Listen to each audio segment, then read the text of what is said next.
Hey guys, I'm back. It's me. And I'm going to try this again today. I don't know what happened with my upload last night, but it did not go through. I was having some technical difficulties. But I'm back again today, and hopefully this one uploads like it's supposed to. It is Tuesday, and guess what? Dad got his money. Now, I'm happy like I'm about to see any parts of this. I am not. But I am really happy that Dak was able to stand his ground and get what he deserved. I'm so happy Jerry had to go ahead and do what was right by this man. You know, I was not one of those people who was on board with giving Ezekiel Elliott his contract early. And I was not on board with that. And I know everybody is like, but he's a running back. He needs to get his money now. But see, he wasn't acting like that, though. His off-the-field behavior did not warrant him getting that contract. So I was totally against it. Plus, he ended up jumping Dak to get it. He was not due the year that he got his contract renewed. It was Dak's time. It should have been Dak's time. And so they just messed over him all the way around. And even in Dak betting on himself, he got injured last year, which was heartbreaking. So I'm just really happy to see that he is getting the money that he deserves. He's getting the market value for a quarterback in the NFL. And I am happy for him. He has had a tumultuous year. Last year, he had the injury. He had tragic death in his family. And, dealing with this roller coaster of a contract with Jerry Jones, I'm just really happy for that. He's a model citizen, seems to be. I don't know any of these people personally, but he is not one to get in trouble. He is the unquestioned leader of the team in the locker room, which they desperately need because they ran amok and acted a fool and looked at a fool last year. So kudos to Dak. Kudos to Jerry and his son for doing the right thing. And hopefully my Cowboys will return to excellence. It's been a while. 95 was a long time ago, but we're hoping. Also, so yesterday when I did my video, I was talking about the recap of the sports events over the weekend. And I talked about the NBA All-Star Game, which, wasn't really publicized that much. And it wasn't because I don't think the players were really enthused about doing it, since it's supposed to be centered around the fans, but there was very limited fanfare at the actual event. I will say I enjoyed it, though. I really enjoyed the entire Sunday lineup. I was a fan of having all of the events on that one day, because they drag out the whole Saturday event, and then we just come back for Sunday's game. But this time they had the skills competition, the 3-point competition, and the dunk contest, and the actual All-Star game all in the same night. And I really enjoyed it. Steph showed up and showed y'all he is still the sharpshooter. Steph has a lot of haters. It's a lot of people that hate on Steph Curry. And I have my idea as to why, but I ain't going to say it here. There's a lot of people that hate on Steph, but you can't hate on Steph, though. Steph uses what he has, and he does it. It was a great 3-point performance, and I like Connolly. But, baby, I was rooting for Steph, and he came through. He came all the way through. So, Steph won the 3-point competition.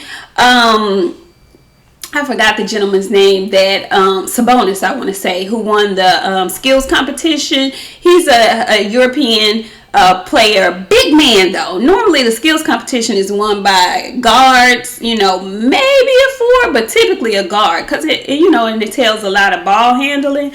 But baby, the big man got on down, made that pass, made that layup, and made that 3 in record time, and he took home the trophy. Now, there were only 3 people in the dunk contest. So, of course, we've seen better competition.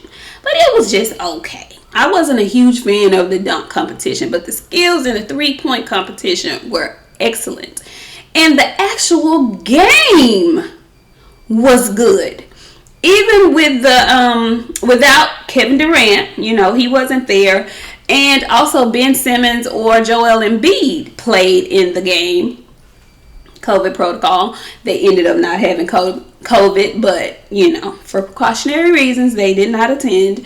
But the game was actually very, very, very entertaining. Steph and LeBron played on the same team for the first time ever. Can you believe that? In all this time and all those All-Stars that they've had, they had not ever been on the same team. But they played on the same team, and they blew Team Durant out of the gym. Blew them out of the gym. And Giannis didn't miss. I mean, he literally did not miss a shot. I think he went 16 for 16. He did not miss a shot. Y'all don't know how hard that is. Giannis did not miss a shot. And I want to say in that, he had a 3-pointer. So, yeah. Go Bucks. Go Giannis. Really good game. Also, the other highlight of the weekend was one Queen Clarissa Shields. Clarissa Shields did something over the weekend that no other boxer in history, man or woman, has ever done before. Clarissa is now the 2-division, undisputed, unified champion of the world. And Clarissa has only done this with 3, I want to say, not 3, what am I thinking? Clarissa has done this, and it's only taken her, I want to say, 11, maybe 12 fights to do such.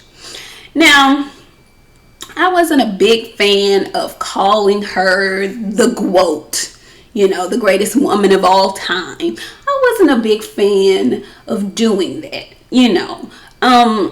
We get sideswiped in this age of now. When we see really good things happen, we tend to forget about all the good, great things that happened prior to now.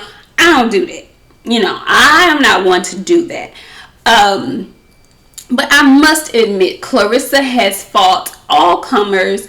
She has shown who she is. She has evolved. I wish that she was put out there more for the public to see. I think I spoke about it like on the first show that we did on Sunday, my Sunday boxing show with Trill Boxing, called The Fight Party.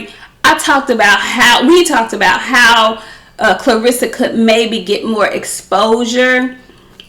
And the only thing that I could come up with is that Clarissa has to become the sweetheart of boxing, because that's the only thing that is that's the only thing that's feasible. That's the only thing that people will gravitate to. Being a hard ass, being a badass, that's cool, but not necessarily for a woman that looks like me or Clarissa. You know what I'm saying? So I've seen her evolve. She's still gonna talk her shit. She's supposed to. She's a boxer. She needs that edge. She needs that grit. But I just want to congratulate her. She looked great.